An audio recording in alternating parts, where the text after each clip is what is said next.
Alright, so I'm back with another Lively Up Yourself video. This time I'm going to look at arpeggiators. I'm going to show you how you can set up an arpeggiator. I'm going to show you how you can add a bit of movement to it, and then I'm going to show you how you can add some variations to the pattern. Right, so I've just got this little chill out track thing going on here.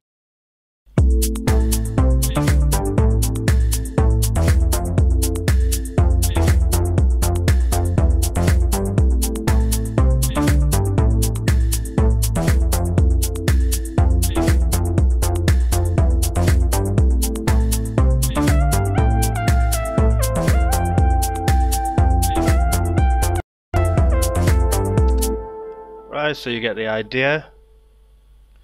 In my user library here, I've got these Bass Station 2 presets that I got from Francis Preve's blog. Now Francis Preve, he's got a load of hardware synths. He samples them, different presets on them, and puts them in these simpler devices and has them available for download for free on his blog. So I'll put a link to his blog in the description underneath. Now they come as simpler devices, so I've just added mine to an instrument rack, and I've just mapped the controls that I use the most to the macros here. So I've got this subby saw preset that he made.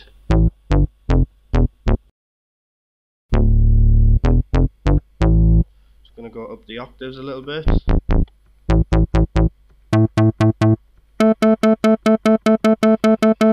To about there. I'm going to turn the sustain down just to give it more of a plucky sound.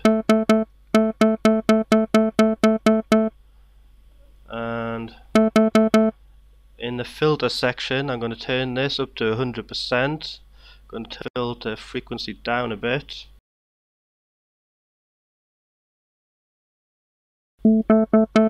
So now,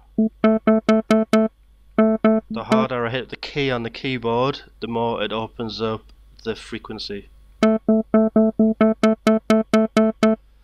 Right, so next I'm going to go to my MIDI effect racks, and I've got this Danny J. Lewis chord selector that he made.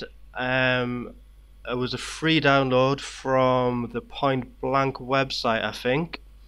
If it's not still up there, or if it wasn't there in the first place, just give Danny a shout and I'm sure he can sort you out if he's still got it. If not, with his permission, I'll put it up somewhere so you can download it.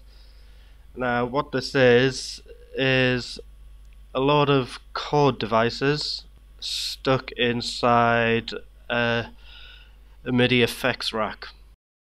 So I just play one key on my keyboard. In this case I'm playing an A, and it plays a chord. If you hover over the knob here, you can see down here which chord's being played. So I've got A major 6, A major 6 plus 9, A major 7, and so on and so forth. Now I know that my song here is in A minor, so I'm going to go to the scale devices. I'm going to select the C minor. I'm going to put it after the chord device, and I'm going to change the bass note or the root note to A. Now what that means is every chord out the selector will then go through this scalar device, and everything that comes out the scalar device will be in A minor. So I'm going to play the track now, and hopefully everything I play should be in key, and I'm just going to choose a chord that sounds nice to me.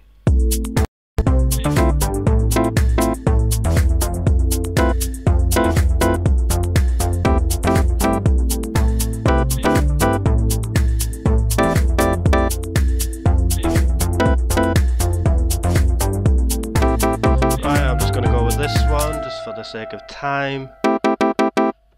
Next I'm going to go to the arpeggiator, stick that after the scalar, Now I'm going to find an arpeggiator pattern that fits with the track.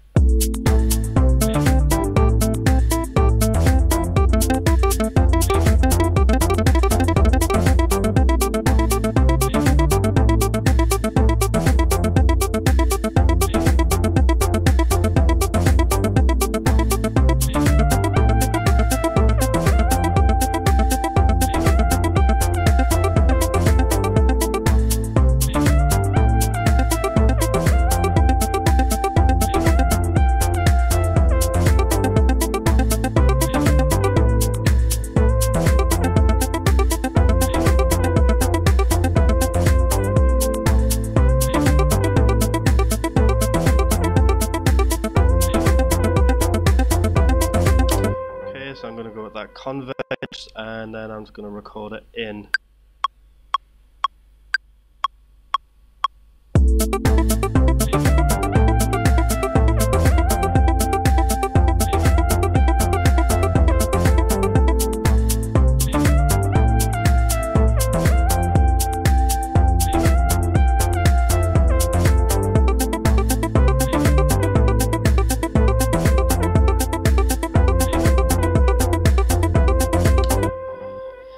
And now, to get the most out of what I did before with the velocity control and the filter, I'm going to go to velocity, click on add some random, stick that after the arpeggiator. So that means everything that comes out of the arpeggiator, every note's velocity, will be randomized by a value set here. So the value is set to 30. So I think I'll just leave it at that. And now you've got this.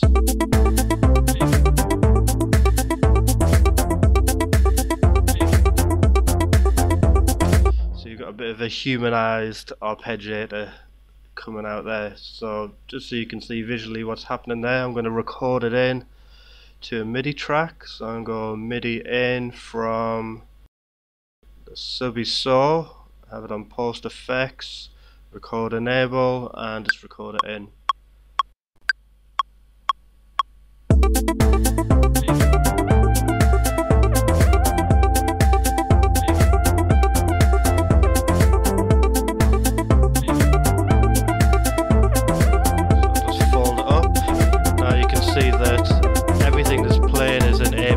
Just all white notes there, and you can see the varied velocity hits.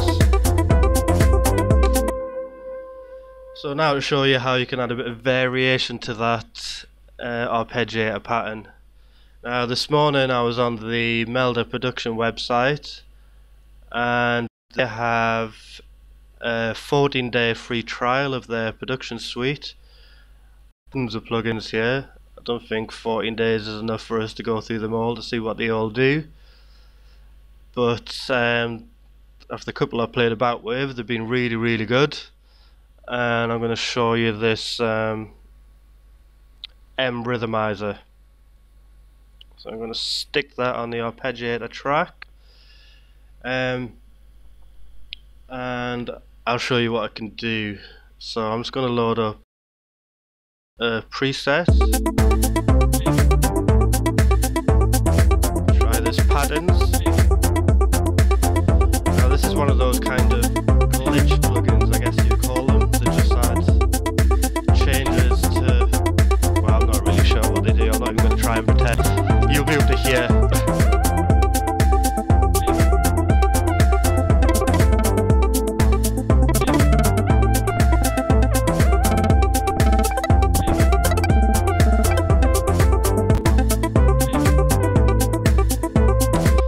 So you can see and hear what that's doing there. Now all these different variations of presets can all be controlled by MIDI. So I'm gonna set up this MIDI track to control it. So go from MIDI all-ins, then MIDI output to the subby saw, and then underneath that to the MRhythmizer.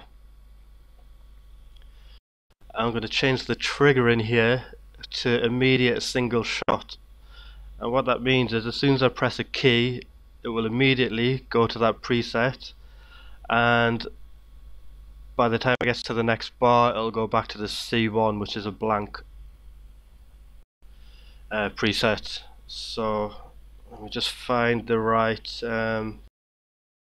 octave on my keyboard to control this.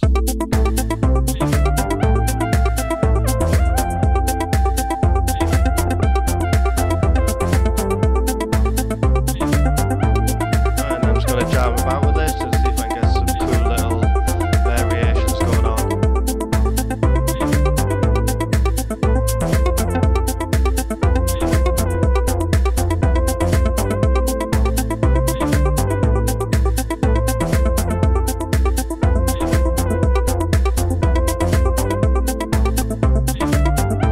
I'm just going to record that in.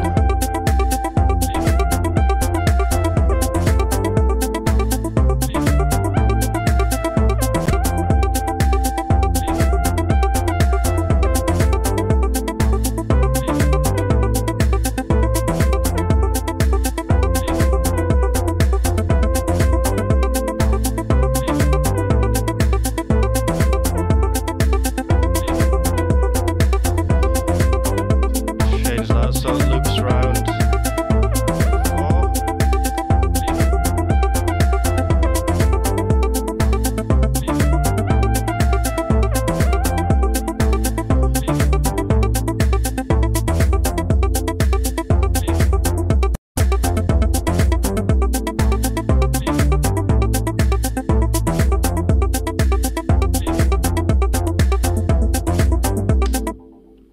Right, so there you have it. That's how you can lively up your arpeggiators.